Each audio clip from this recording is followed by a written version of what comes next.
அன்பான உறவுகளுக்கு வணக்கங்க. வீட்ல காலையில எந்திரிச்சு வேலையெல்லாம் தடபுடலா மலர் பார்த்துட்டு இருக்கிறாங்க. இப்ப மதி வந்து நேத்தே சொல்லிடுறாங்க, "நாளைக்கு கண்டிப்பா வேலைக்கு போறோம். நீங்க சொந்த கால்ல நில்லுங்க அக்கா" அப்படின்னு சொல்லி எவ்வளவோ தடுத்து பார்க்குறாங்க. மலரு, "வேணாம் மதி, நமக்கு இது சரிப்பட்டு வராது. இங்க பாருக்கா, அக்கா நான் சொல்றத தயவு செஞ்சு கேளுங்க. உங்க சொந்த கால்ல நில்லுங்க. அப்பதான் உங்களுக்கு மதிப்பு, மரியாதை கிடைக்கும்க்கா. இப்ப பார்த்தீங்களா, என் கையில காசு இருக்குன்னா நானும் எவ்வளவு கௌரவமா இருக்கேன்." "இல்ல மதி, நீ வேற." என்ன நான் வேற? இத்தனைக்கும் என் புருஷன் எனக்கு சப்போர்ட்டிங்கே இல்ல. ஆனா உங்களுக்கு அப்படி இல்லக்கா. ஏக்கா இப்படி? நீங்க நீங்க நீங்க வேலைக்கு போணும். உங்க படிப்புக்கு ஏத்த வேலை நான் பண்ணி தரேன்." அப்படி சொல்ல, "நிஜமாங்கிறியா?" "ஆமா. அத்தைக்கு தெரிஞ்சுனா, அத்தைக்கெல்லாம் பார்த்துக்கலாம். சொல்லுவோமே, இப்ப என்ன எல்லா வேலையும் செஞ்சு வச்சுட்டு தானே போறீங்க." அப்படின்னு சொல்லிட்டு ஒரு வழியா தேத்தி வச்சிடுறாங்க. இப்ப காலையில எல்லாம் எந்திரிச்சு வந்து குளிச்சுட்டு எல்லாம் வராங்க. ஆளாளுக்கு ஒரு டிஃபன் ரெடி பண்ண சொல்லியிருக்காங்களா. ஆனா பாத்தீங்கன்னா மதியோட ஐடியா பிரகாரம், "நீ இன்னன்னைக்கு இதுதான் அப்படின்னு முடியும்க்கா. இப்ப நீங்க தோசை சுடுறீங்கல்ல, போதுக்கா. ஒரு சாம்பார், ஒரு சட்னி இது போதும்." அப்படிங்கிறாங்க. "இல்ல, தோசை ஒருத்தவங்களுக்கு பிடிக்காது." "சரி, ஓகே. ஒரு ஒரு இட்லி வச்சு வைங்க. 2ல ஏதாவது ஒண்ணு சாப்பிட்டு போட்டும். அப்புறம் ஏன்க்கா ஒருத்தவங்களுக்கு உப்புமா, ஒருத்தவங்களுக்கு சப்பாத்தி, ஒருத்தவங்களுக்கு." "ஐயோ! அக்கா விடுக்கா முதல்ல. நீங்க என்ன அடிமையா? நான் வேலை பார்க்கக்கூடாது, அடங்காம இருங்கன்னு சொல்லல. ஆனாலும் ஒரு அளவு இல்லையாக்கா?" அப்படின்னு சொல்லி ஒரு சட்னி, இட்லி, சாம்பாரோட முடிச்சிடுறாங்க. தோசையும் சுட்டுறாங்க. கொண்டாந்து எடுத்தாந்து வச்சா பார்க்குறாங்க, "எங்க எனக்கு கிச்சடி இல்லையா?" அப்படின்னு சொல்லி கோவம் வருது கிழவிக்கு. எல்லாரும் வந்து உட்கார்றாங்க. பார்க்குறாங்களா, "ஏன் இப்ப இதுக்கு என்ன குறை? இதுக்கு நல்லா தான் இருக்கு." அப்படிங்களே பார்த்தா மலர் கொண்டாந்து சேமியா போட்டு கிச்சடி செஞ்சாந்து வைக்குது. மதி முறைக்குது. "அக்கா இது எப்பக்கா பண்ண?" "இல்ல மதி, எதுக்கு சண்டை பிரச்சனை அதான்." அப்படிங்கல, "எனக்கும் கொஞ்சம் கிச்சடி தாங்க." அப்படின்னு எல்லாம் கேக்குதுங்க. சூப்பர், நல்லா செய்யற மலரு. உன்னோட ருசிக்காக தான் நான் கிச்சடி சாப்பிடுறேன்." கிழவி ருசிக்க ருசிக்க மலருக்கு ஒரே சந்தோஷம், குஷி. அங்க ருசி, இங்க குஷி. ஆனா இங்க அப்படியே செம்ம இது ஏறுது மண்டைக்கு மதிக்கு. அப்படியே பாக்குறாங்க. அதுக்கப்புறம் என்ன பண்றாங்க, சுரேஷ் அதான் மதி பாக்குது. இவர் வந்து மாமனார் எடுத்து கீழே வைக்கிறாரா, அந்த கருகப்புல எல்லாத்தையும் எடுத்து வைக்கல. அப்படியே பார்க்க சுரேஷ் பார்க்குறாரு. "ஆஹா, ஆரம்பிச்சுட்டாடா. இப்ப ஏதாவது சொல்ல போறாளே, என்ன பண்றதுன்னு புரியலையே. இப்ப என்ன பண்ணலாம்?" அப்படின்னு திரும்ப தங்கச்சி என்ன பண்ணுது, இழிச்சவ எவதானே, அவங்க கிச்சடில இருக்கிற அந்த பச்சை மிளகா, கருவேப்பிலை எல்லாத்தையும் கீழே எடுத்து போட, சுரேஷ் என்ன பண்றாரு, மண்டையில பொட்டுன்னு ஒரு போடு போடுறாரு. "அண்ணே, ஏன் என்ன அடிக்கிற? என்ன என்ன அடிக்கிறேன்னு கேட்டா என்ன அர்த்தம்? என்ன கீழே போட்டுட்டு இருக்க? அதான் தட்டு இருக்குல்ல, அத தட்டுல வை. இல்லையா, உன் தட்டுல எடுத்து வை. அட அதுவுமே இல்லையா, சாப்பிட்டு முடிஞ்சா அள்ளி போட்டு போ." "அண்ணே, அது வந்து சாப்பிட்டு முடிச்சிட்டில, எந்திரிச்சு நீ பாட்டுக்கு போற."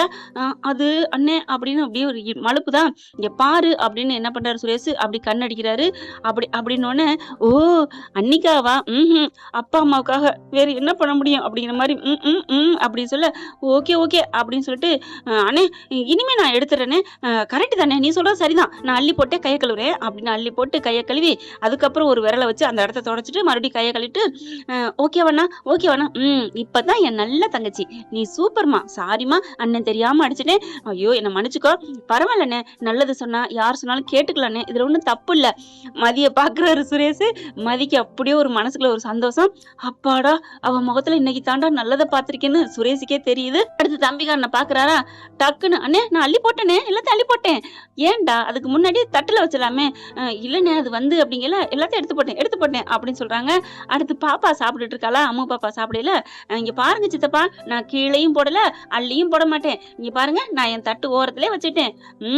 சூப்பர்மா. அது என்ன வேண்டாத பொருளா, தீண்டத்தகாத பொருளா தட்டை விட்டு கீழே போடுறதுக்கு? தட்டு ஓரத்துல வச்சுக்க வேண்டியதுதான். நம்ம என்ன டிஃபன் பாக்ஸ்ல சாப்பிடுறோம், எடுத்து கீழே, அதாவது டிஃபன் பாக்ஸ்லயே வச்சுக்க முடியாது, கீழே தான் போடணும் அப்படிங்கிறதுக்கு." அப்படின்னு அங்க சுரேஷ் சொல்ல, "சரிங்க சித்தப்பா" அப்படிங்கிறாங்க. அடுத்து இப்படி பாக்குறாரு. அம்மாவையும் அப்பாவையும் பார்க்க, இவ என்ன எல்லாத்துட்டையும் போயிட்டு நம்மகிட்ட வரானா. பாக்கியராஜ் என்ன பண்றாங்க, "டேய், நான் தட்டிலே வச்சிட்டேன்டா" அப்படிங்கிறாங்க. எல்லாத்துக்கும் அப்படி இங்கிட்ட அங்கிட்டு பரிமாறிட்டு இருக்கா மலர்மதியும். "என்னடா, உன் பொண்டாட்டி சொல்றான்ட்டு நீ ஆடுறியா?" "ஐயோ அம்மா, அப்படிலாம் இல்லம்மா. இங்க பாருங்களேன், எல்லாம் கிளீனா இருக்கு, எல்லாம் சாப்பிட்டு போயிட்டாங்க. இந்தா நானுமே என் தட்டுக்குள்ளே போட்டேன், எடுத்து வலிச்சு போட்டேன். இப்ப அன்னைக்கு எந்த வேலையும் இல்ல, தட்டை மட்டும் எடுத்துட்டு போயிருவாங்க. அது நல்லாத்தனமா இருக்கு, இதுல என்னமா இருக்கு?" அப்படிங்கல. "டேய், நான் முடியாதுடா, நான் இப்படித்தான்டா போடுவேன். இது என் வீடு, ஏன்னா என்னை அடக்குறதுக்கு யாரும் இல்ல." அப்படிங்கல. "உங்களை யாரு அடக்குறது?" அப்படின்னு மதி நினைக்க, ஆத்தாக்காரிய பாக்குறாரு சுரேஷ். "அம்மா, நீங்களாச்சும்" அப்படிங்கல. "என்ன பண்றது, நீ சொல்லி தொலைக்கிறிய, அள்ளி போடுறேன். இனிமே நாளையில இருந்து தட்டுலே போட்டுக்கிறேன். அம்மா, மதியம்மா, உனக்கு போதுமாடி" அப்படின்னு சொல்ல, "ரொம்ப தேங்க்ஸ் அத்தா." "எதுக்கு தேங்க்ஸ்? சொன்னோன்னு கேட்டுக்கிட்டீங்களே." நீ சொல்றத கேட்டா நான் அன்னைக்கே செஞ்சிருப்பேனே. இது என் புள்ளைக்காண்டிடி, என் புள்ளைக்காண்டி, சரியா? அப்ப கூட அக்காவுக்காவது இல்லையா?" அப்படிங்கல. அவ வேலை பார்க்க ரெடி தான், நீ தான் இடையில குறுக்கு சால் பூந்துட்டு இருக்க, இருக்கட்டும்டி இருக்கட்டும் அப்படின்ட்டு போக, அப்படி போயிட்டு அங்க மறுபடியும் திரும்பி வருது. ஏங்க சாப்பிட்டீங்களா? கையை கழுவிட்டீங்களா? கையை கழுவிட்டேன். அதையும் அள்ளி போடுங்க. அதுக்கும் கொடி பிடிச்சாலும் பிடிப்பா. நான் ஏன் அள்ளி போடணும்? அதான் முடியாது. லட்சுமி என்ன பண்ணுது, இல்லைங்க இதுவும் நல்லதுதான், இப்ப நானே பாக்குறேனே. ஏன்னா லட்சுமி கையை கழுவிட்டு வந்து பாக்குது, இடம் ஃபுல்லா நீட்டா இருக்கு. மதி சொல்றதும் சரிதான். அப்ப நம்ம தான் கொஞ்சம் கர்வமா இருந்துட்டோமோ அப்படின்ட்டு, ஏங்க நீங்க உங்க தட்டு மட்டும் தாங்க அப்படி இருக்கு, அள்ளி போடுங்களேங்க அப்படின்னு சொல்ல, அப்படிங்கல வேணா நான் அள்ளி போறேன்னு எடுத்து போட போகுது லட்சுமி. வேணாம் வேணாம் நானே போட்டுக்கிறேன் அப்படின்னு எடுத்து போட்டு, இன்னும் என்னென்ன மாத்த போறீங்கன்னு தெரியல, பாத்துக்கலாம் பாத்துக்கலாம் அப்படின்ட்டு போறாரு. அதுக்கப்புறம் தட்டெல்லாம் எடுத்தா லட்சுமிக்கே ஒரு நல்லாத்தான் இருக்கு. டே சுரேஷ், நல்லாத்தாண்டா இருக்கு, உன் பொண்டாட்டி சொன்னது சரிதான், இனிமே அப்படியே செஞ்சுக்குவோம், நல்லது யார் சொன்னாலும் கேட்டுக்கணும்னு சொல்லியிருக்காங்க. யாருமா? என் மாமியா தான். என்ன பண்றது, என் மாமியா சொன்னதை நான் கேட்கிறேன். இந்த காலத்துல யாரு கேட்கறா மாமியா சொன்னதை? ஐயா அத்தை, நீங்க என்ன சொன்னாலும் நான் கேட்கிறேன். மதி வருது, அம்மாடி வேணாமா, நீ ஏதாவது கேட்கறேன்னு வந்துட்டு என்னைய மறுபடியும் ஏதாவது வம்பள மாட்டி விட்டுறாத, ஆளை விடு. உண்மையிலே பயந்தாங்கோலியாவும் இருக்கு, வாயும் அடிக்குதுங்க. அடுத்து எல்லாம் போனோன்னா மலர் பாக்குது, மதி கை கொடு சாதிச்சுட்ட அப்படின்னு சொல்ல, சுரேஷ் அங்கிட்டு போயிடுறாரா, கை கழுவிட்டு டிஃபன் அதாவது அடுப்படிக்கு போயிட்டு மோரு கீருன்னு குடிச்சிட்டு வராரு. இங்க இவங்க 2 பேரும் பேசிட்டு இருக்காங்க. மதி சூப்பர் மதி, எப்படி மதி, ஐயோ சக்சஸ், உன்னால பாரு இடம் நீட்டா இருக்கு, இதுதான் நல்லது மதி அப்படின்னு சொல்லிட்டு வாழ்த்துக்கள் தேங்க்ஸ் அப்படிங்கல. அப்படிங்கிறாங்க. என்ன அக்கா, இது எனக்கு சொல்லக்கூடாது, ஏன் இது நான் சொன்னதுனால நடக்கல, ஏன் யார் சொன்னதுனால? எல்லாம் உங்க கொழுந்துன்னு சொல்லுவீங்கல்ல, அவர் சொன்னதுனாலதான் நீங்க நன்றி சொல்லணும்னா சுரேஷுக்கு தாக்க நன்றி சொல்லணும். என்ன மதி, ரொம்ப புருஷனுக்குலாம் வக்காலத்து வாங்குற மாதிரி இருக்கு. சேச்சா, நான் அப்படிலாம் நினைச்சு சொல்லல. ஒரு மனுஷன் நல்லது பண்ணா பாராட்ட தானே ஆகணும். என்னை பொறுத்த வரைக்கும் தப்புன்னா தப்புன்னு சொல்லுவேன், ரைட்டுன்னா ரைட்டுன்னு சொல்லுவேன்க்கா. இன்னைக்கு வெற்றியா நடந்தது காரணம் முழுக்க அவரு தான் அப்படின்னு சொல்ல, எவரு? உங்க குழந்தைன்னா, அதான் அவர் யாரு? அக்கா நீங்க ரொம்ப பண்ணாதீங்க போக்கா, அவர் உண்மையிலே நல்லவர் தாக்கா, நீங்க சொன்ன மாதிரி புரிஞ்சுக்கிட்டாருக்கா அப்படின்னு சொல்ல, நான் தான் சொன்னேன்ல சுரேஷ் தம்பி ரொம்ப நல்ல பிள்ளை, ஏதோ அந்த மாமன் தான் வந்து கெடுத்து விட்டுறாரு, அவர் மட்டும் பேசாம இருந்தாருன்னா நம்ம சுரேஷ் நல்ல சுரேஷ் தான் அப்படிங்கிறாங்க. பரவாயில்லக்கா, எப்படிக்கா அந்த இரும்பு மனசுக்குள்ளேயும் ஒரு இது இருக்கு, அக்கறை ஈரம் இருக்கு பாருங்களேன், எல்லாத்தையும் சரி பண்ணிட்டாரு. ஆனா நான் கவனிச்சேன்க்கா, அப்பா அம்மாவை சொல்ல முடியாம தங்கச்சி அடிச்சு என்ன பண்ணிட்டாரு தெரியுமா? உடனே அங்க இருந்து தங்கச்சி ஓடி வருது, அண்ணி அப்படின்னு வர, என்னாச்சு? அண்ணே என்ன அடிச்சுட்டாரு, கொட்டிட்டாரு தெரியுமா? சாரிடா எங்களால தானே அப்படின்னு மலர் மதியம் சொல்ல, நீங்க சாரி சொல்ல வேணாம், எனக்கெல்லாம் வழி இல்ல. ஏன் வழி இல்ல? எங்க அண்ணன் கொட்டுறதுக்கு முன்னாடி கண்ணால அடிச்சிருச்சுல. என்ன சொல்ற? சும்மா அம்மாவை காண்டின்னு அப்பாவை காண்டின்னு என்கிட்ட அண்ணன் சொல்லிட்டாங்க. ஓ கோடு வேடு எல்லாம் நடந்திருக்கா? சிக்னல் கொடுத்துட்டு தான் எல்லாம் பண்ணாரா? ஆமா, அதனால நானும் ஓன்னு அழுதுட்டு நான் சரி பண்ணிட்டோம், தேங்க்ஸ் அண்ணி, நீங்க சொன்னது கரெக்ட் தான் அப்படின்னு மதிய அப்படி கை கொடுத்து பாராட்டுறாங்க. நான் சொன்னது சரின்னு நினைச்சாலும் இதுக்கு முழுக்க காரணம் உங்க அண்ணன் தான், உங்க அண்ணனை தான் பாராட்டணும். ஐயோ அண்ணி, எந்த ஒரு தான் இருந்தாலும் நான் தான் பண்ணிக்கிறாங்கிற ஒரு பொம்பளைங்களை தான் நான் பார்த்திருக்கேன். எப்படி அண்ணி? ஐயோ சூப்பர் அண்ணி அப்படின்னு சொல்ல, இங்க பாரு இந்த பெருமையெல்லாம் எனக்கு வேணாம், நீ போய் உங்க அண்ணனை போயின்னு சொல்லல வர்றாரு அப்படின்னு வர, அப்படின்னு நிக்கிறாங்களா, நாக்க கடிக்கிறாங்களா, என்ன பேச்சு, என்ன அண்ணி, என்ன ஏ வாண்டு என்ன அப்படின்னு வர, இல்லைன்னா உங்களுக்கு தான் அந்த கிரெடிட் மொத்தமும் போய் சேரணுமா, அதான் தேங்க்ஸ்ண்ணா அப்படின்னு சொல்லிட்டு பாராட்டிட்டு ஓடுது. அவங்க அண்ணன் அவங்க தம்பி எல்லாருமே பாராட்டுறாங்களா. அம்மாவும் வந்துட்டு சித்தப்பா சூப்பர் சித்தப்பா அப்படின்னு எல்லாரும் பாராட்டுறாங்க. கிளவி அங்க இருந்து தூரத்துல இருந்து பாக்குது, எப்படியோ நல்ல விஷயம் தான் பண்ணிருக்கலாம் அப்படின்ட்டு போறாங்களா. அடுத்து மலர் இருந்துட்டு, சுரேஷ் உண்மையிலே உனக்கு தப்பா மதி சொன்னது சரிதான், ரொம்ப தேங்க்ஸ் அப்படின்னு சொல்லல. மதி இங்க உள்ளுக்கு போயிடறாங்க கிச்சனுக்குள்ள. ஒண்ணு இல்ல நீ, எனக்கும் கரெக்ட்னு தோணுச்சு, பாவமா இருந்துச்சு உங்களை பார்க்க, அதனாலதான் அப்படி பண்ணேன். அப்பா மதி சொல்லி நீங்க கேட்கலையா? ஏப்பா அப்படிங்கல, மதி சொன்னதுனாலதான் அந்த விஷயமே நமக்கு தெரிஞ்சு அண்ணி, அப்புறம் அவ சொல்லி கேட்கலன்னு என்ன அர்த்தம்? அது வேற, இருந்தாலும் நான் வந்து அவ சொன்னதை சரின்னு சொன்னது ஏத்துக்கிட்டது காரணம் உங்களாலதான், நீங்க தான். இப்ப கூட பாத்தீங்களா எவ்வளவு ஈஸியா இருக்கு, நீங்க ஈஸியா உங்களுக்கு வேலை முடியுது இல்ல. ஆமா சுரேஷ் அப்படிங்கிறாங்க. கவலைப்படாதீங்க எல்லாமே மாறும் பாத்துக்கலாம் அப்படிங்கிறாங்க.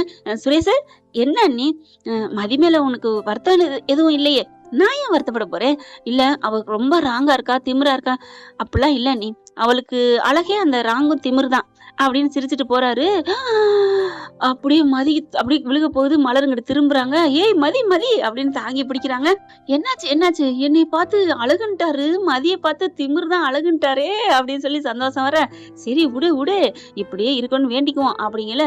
இப்போ ஆளு ரூம்குள்ள போயிருக்காரு, போயிட்டு தனியா ஸ்பெஷலா தேங்க்ஸ் சொல்லு. சரிக்கா. ஐயோ நான் மாட்டேன், இங்க பார் ஈகோலாம் விடு, ரொம்ப பேசாத, கொஞ்சமாவது விட்டு கொடுத்து போமா மதி ப்ளீஸ், உங்க அப்பா அம்மா நினைச்சு பாரேன் ப்ளீஸ். ஓகே ஓகே நான் நினைச்சு பாக்குறேன். இரு மதி மதி இங்க வா அப்படின்ட்டு இந்த மோர்ல இந்த மிளகா இந்த கொத்தமல்லி தழை இதெல்லாம் போட்டு குடிச்சா ரொம்ப பிடிக்கும் சுரேஷ்க்கு, கொடுத்துறேன் அப்படிங்கல. இதெல்லாம் ஒவ்வொருத்தவங்களுக்கு பிடிச்சதை கொடுத்துதான் அண்ணி வந்து எல்லாத்தையும் கவர் பண்ணி வச்சிருக்கீங்க அப்படி சொன்னா. அப்படித்தான், என்ன பண்றது, வயிறு நிறைஞ்சா மனசு வாழ்த்துவாங்க. இப்ப அத்தை என்னை திட்டுனாலும் கூப்பிட்டாலும் மனசு முழுக்க நான் இருக்கேன், அதனாலதான் என்னையவே கூப்பிடுறாங்க. என்ன 5 நிமிஷம் கூட விட்டுட்டு இருக்க மாட்டாங்க தெரியுமா. புரியுது புரியுது அப்படின்னு மோரை வாங்கிட்டு போறாங்களா. போயிட்டு இருக்கல மதி அப்படின்னு கூப்பிடுறாங்க. என்ன சுரேஷ்கிட்ட கொஞ்சம் இந்தாங்க குடிங்க, அண்ணி கொடுத்து விட்டாங்க அப்படின்னு சொல்லக்கூடாது. நீனா கொஞ்சம் கொஞ்சம் கொஞ்சம் கூட பார்த்து ரெக்வஸ்டா கேட்கிறேன் அப்படிங்கல. ஐயோ அக்கா புரியுதுக்கா நான் கொடுத்துக்கிறேன் அப்படின்னு உள்ளர போறாங்க. உள்ளர போனா அவர் டக்கு டக்குன்னு எல்லாத்தையும் ரெடி பண்ணிட்டு இருக்காரு. இவங்க போறாங்களா, போனோன்னு அப்படின்னு செருமிக்கிட்டு கொடுக்க போனாங்களா, அப்படியே மலர் சொன்னது நினப்பு வந்துருது. ஐயோ நமக்கு இந்த மாதிரி நினைக்கிறாங்க. இடியே ஏண்டி எப்ப பாரு கஞ்சி போட்ட முறுக்குன சட்டை மாதிரியே இருக்கேடி, அந்த முறுக்குன போலீஸ்காரர் கூட இறங்கி வந்துட்டாரு, நீ ஏண்டி அப்படின்னுட்டு என்ன பண்றாங்க. அப்படி பாக்குறாங்க, என்னன்னு கூப்பிடுறது ஒண்ணும் புரியலையே. அதுக்கப்புறம் என்ன சொல்லி கூப்பிடுறது, சரி என்னங்க அப்படின்னு கூப்பிடுவோமா அப்படிங்கிறாங்க. சுரேஷுக்கு புரியுது, கண்ணாடியில பின்னாடி நிக்கிறது. என்ன நம்மளத்த கூப்பிட வர்றா, சரி எப்படி கூப்பிடான்னு பாப்போம் அப்படின்னு அவர் தலையை சீவிட்டு இருக்காரு. அப்படின்னு சொல்ல மறுபடியும் அவர் தலையை சீவ ஷூ அப்படின்னு கையை எப்படி குத்த போறாங்களா மண்ணாடி அதாவது மண்டை பின்னாடி. கண்ணாடியில தெரியுது, அடி பாவி என்ன அடிக்கிற குத்துறக்கு வரையாடி. திரும்ப போறாரு. வேணாம் அவளா கூப்பிடட்டும் அப்படின்னு மறுபடியும் சீவிட்டு இருக்கல. ஹலோ ஹலோ அப்படிங்கிறாங்க. காதுல விழுகலையா அப்படிங்கல. மறுபடியும் திரும்பலையா. சுரேஷ் அப்படின்னு கூப்பிட்டோன்னா யாரு அப்படின்னு திரும்ப. அட்டா நடிக்காதீங்க, நான் தான் இங்க இருக்கேன்னு தெரியும், என் வாய்ஸ்னு தெரியும், அப்புறம் என்ன யாரு. அப்படியா, அப்ப அலோன்னு யார சொன்னேன் அப்படின்னு. அதை யார, உங்களை தான். என் பேர் என்ன ஹலோவா இல்ல வா அப்படின்னு கேட்க. சரி விடுங்க, உங்களை எப்படி கூப்பிடுறேன்னு தெரியல அதான் அப்படிங்கிறாங்க. ஏன் அதான் பேர் சொல்லி கூப்பிட்டியா, அப்புறம் என்ன கூப்பிட்டேன், ஆனா உங்களை அம்மா அத்தையெல்லாம் இருக்கல, அத்தை மாமாலாம் இருக்கல, கூப்பிட முடியுமா என்ன. சரி சரி நீ கூப்பிட பத்தி அப்புறம் பேசிக்கலாம், நீ சுரேஷன் கூப்பிட்டாலும் சரி எப்படி கூப்பிட்டாலும் சரி. அப்புறம் அதுக்கு நீ ஒரு கொடி பிடிச்சிட்டு என்னை எப்படி சொல்ல போச்சு, என்ன அப்படி சொல்ல போச்சுன்னு ஏதாவது வாக்குவாதம் பண்ணிருவத்தா அப்படிங்கிற. இங்க இருங்க இருங்க இருங்க, என்னை பார்த்தா உங்களுக்கு அப்படி என்ன தோணுது, நான் என்ன எப்ப பார்த்தாலும் போர் எடுத்துக்கிட்டு இருக்கேனா, கொடி பிடிச்சிட்டு இருக்கேனா, பாத்தியா பாத்தியா இதுக்கு கூட கொடி பிடிக்கிற. ஐயோ அடங்கடி மதி, சொன்னாலே அக்கா பார்த்து பேசுன்னு அப்படின்ட்டு. ஒன்னும் இல்ல சாரி, சும்மா தெரியாம சொல்லிட்டேன். மதி உன் வாயிலிருந்தா சாரி வருது. ஆமா சாரி மட்டும் இல்ல, புடவை பேண்ட் சட்டை எல்லாமே வரும் அப்படின்னு மதி சொன்னோன்னே. சரி இப்ப என்ன விஷயம் சொல்லு அப்படிங்கிறாரு. அவருக்கு சிரிப்பு வருது. கையில டம்ளர் வச்சிருக்கா, மோர் இருக்கா, குடுக்கத்தான் வந்திருக்கான்னு. இருந்தாலும் அவங்க வாயில இருந்து புடுங்கணுமா. என்ன சொல்லு மதி. ஒன்னும் இல்ல, உங்களுக்கு மோர் கொண்டாந்துருக்கேன், இந்தாங்க குடிங்க. மோரை குடிக்கிறதுக்கு இவ்வளவா அப்படின்னு சொல்லிட்டு கைய வாங்குறாரு. கைய பிடிச்சோன்னு அப்படி அவங்களோட விரலோட சேர்த்து வாங்க. என்ன சுடுது அப்படிங்கல. சுடுதா இல்லையே அப்படின்னு கைய எடுக்கிறாங்க. ஓ இப்ப சுடல, அப்போ நான் சூடா இருக்கேன்னு சொல்றீங்களா, சொன்னா அதுல ஒண்ணும் தப்பு இல்லையே அப்படின்னு குடிக்க போறாங்க. அப்பா பயங்கரமா சுடுதே, என்ன சூடா எடுத்துட்டு வந்தியா, மோரை யாராவது சூடு பண்ணியா கொண்டாடுவாங்க. ஹலோ நான்லாம் சூடு பண்ணல, ஜில்லுன்னு தான் எடுத்துட்டு வந்தேன், இங்க பாரு எப்படி சூடா இருக்குன்னு அப்படின்னு குடுக்குறாங்களா. வாங்கி குடிக்கிறாங்க. குளுக்குள்ள தான் இருக்கு.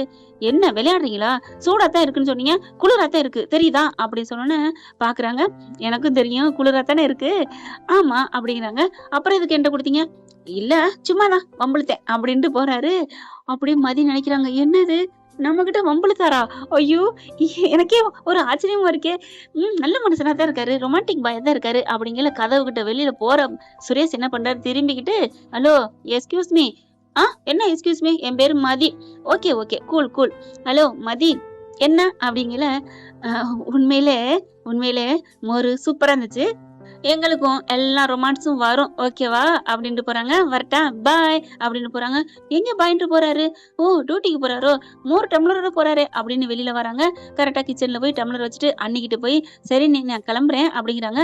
மதி கிட்ட சொல்லிட்டியா, பாயின்னு சொல்லிட்டு தான் வந்தேன், மதி போயிட்டு வரேன்னு சொல்லிட்டு போப்பா அப்படிங்கிறாங்க. அண்ணி போங்க அண்ணி, நல்லா இருக்கு மோர் நல்லா இருக்கு தேங்க்ஸ் அப்படின்ட்டு கிளம்புறாங்க. மதி அப்படியே சொல்லுவாரா சொல்ல மாட்டாரா அப்படின்னு ஏக்கத்தோட அந்த ரூம் வாசல்ல நிக்கிறாங்க நம்ம மதி.